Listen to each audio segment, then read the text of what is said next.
My name is Lucy. I was 34 years old the night my mother-in-law told me I would never be family in front of nearly 30 relatives. The worst part wasn't what she said. It was where she said it. My sister-in-law Melissa's engagement party was supposed to be one of the happiest days our family had celebrated in years. Relatives had traveled from different states. The house was decorated. The food was ready, and everyone was excited to see Melissa receive the family heirloom engagement ring that had been passed down through 3 generations. Then everything changed. Just minutes before the ring ceremony, the ring disappeared. And somehow, my mother-in-law Carol decided that meant I had taken it. "Where's the ring, Lucy?" she demanded. I blinked. "What?" "The ring." "I haven't seen it." Carol crossed her arms. That's convenient. The room became uncomfortably quiet. Several relatives exchanged glances. What none of them knew was that Carol had spent years looking for reasons to make me feel like an outsider. Ever since I married her son Daniel, she had treated me politely in public and coldly in private. The truth sitting quietly behind that moment would become impossible to ignore only a few minutes later. Carol took a step closer. "I knew this was a mistake." "Carol," Daniel said, "don't do this." But she wasn't listening. Her voice became louder. "That ring belonged to this family long before you came along." I felt dozens of eyes turn toward me. Then she said the words I still remember perfectly. "You'll never be family." The room fell silent. What happened next is the reason I'm telling this story today. Before I tell you how my family reacted when the truth finally came out, let me know what city you're watching NonStop revenge stories from. It still amazes me how many people connect with stories like this. I stood there trying to process what had just happened. I hadn't touched the ring. I hadn't even been near it. But Carol looked completely convinced. Melissa looked nervous. My brother-in-law Derek shook his head. This is getting ridiculous. Yet nobody directly defended me. Not even the relatives who clearly looked uncomfortable. Daniel stepped beside me. "Lucy didn't take anything." Carol immediately replied. "Then where is it?" Nobody had an answer. For the next several minutes, the engagement party turned into a search operation. Relatives checked tables. Cousins searched the kitchen. Melissa looked through gift bags. Even Daniel helped search every room downstairs. I joined the search too.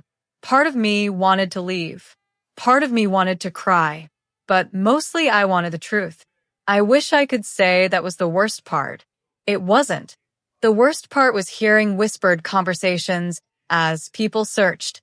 Maybe she moved it. Maybe it was an accident. Maybe she wanted attention. Every rumor hurt, especially because I had done nothing wrong. About 5 minutes into the search, Melissa approached me quietly. "I don't think you took it." I appreciated that. But she sounded uncertain. And uncertainty wasn't much comfort when half the room was looking at me like a suspect. The search continued. Carol became increasingly dramatic. She kept repeating how valuable the ring was, how important it was to the family, how devastated she felt. Every sentence seemed designed to remind everyone that I wasn't truly one of them. Then something happened that changed everything. One of Carol's sisters came downstairs carrying a small velvet ring box. The entire room froze. Carol stared at the box. "Where did you find that?" Her sister looked confused. "On your bedroom side table." Nobody spoke. For a second, I thought I had misunderstood. Then she repeated herself. "It was sitting right there beside your reading glasses." The silence became deafening. Carol's face immediately lost color. Melissa's eyes widened. Derek looked stunned. Daniel slowly turned toward his mother. "You found it in your room?" Nobody moved. Nobody spoke. Carol opened her mouth, then closed it again. The ring had never been stolen. Nobody had taken it. Nobody had hidden it. It had been sitting on Carol's own side table the entire time. The room suddenly felt very different. All those suspicious looks disappeared. All those whispers stopped, and every person in that room realized exactly what had happened. At the time, I thought Carol would simply apologize. I was wrong. Instead, she tried to explain.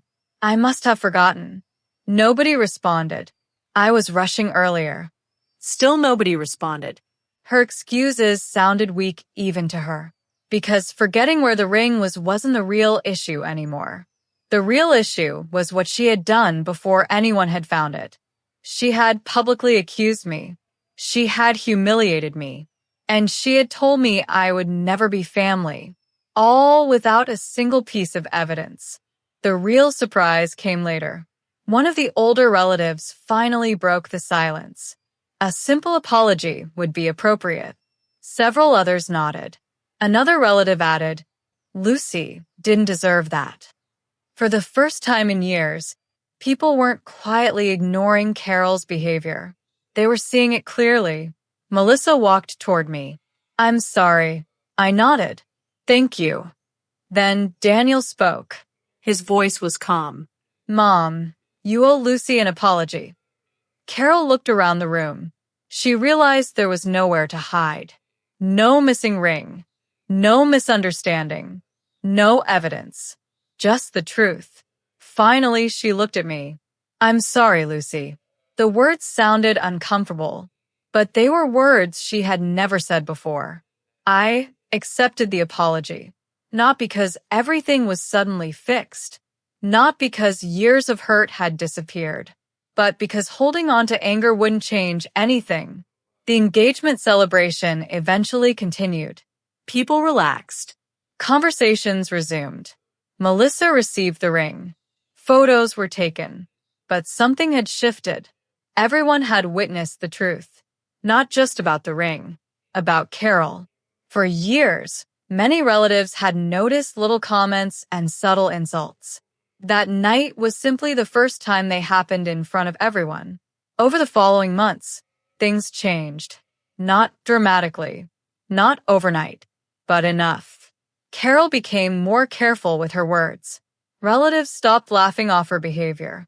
And I stopped trying so hard to earn approval that was never mine to earn. That was probably the biggest lesson. Because the truth is, some people decide who you are long before they actually know you.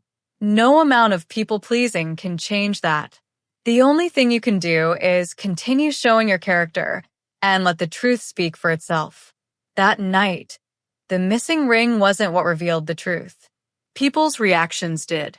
And if there's one lesson I carried away from that experience, it's this.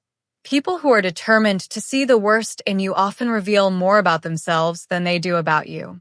The truth eventually speaks for itself.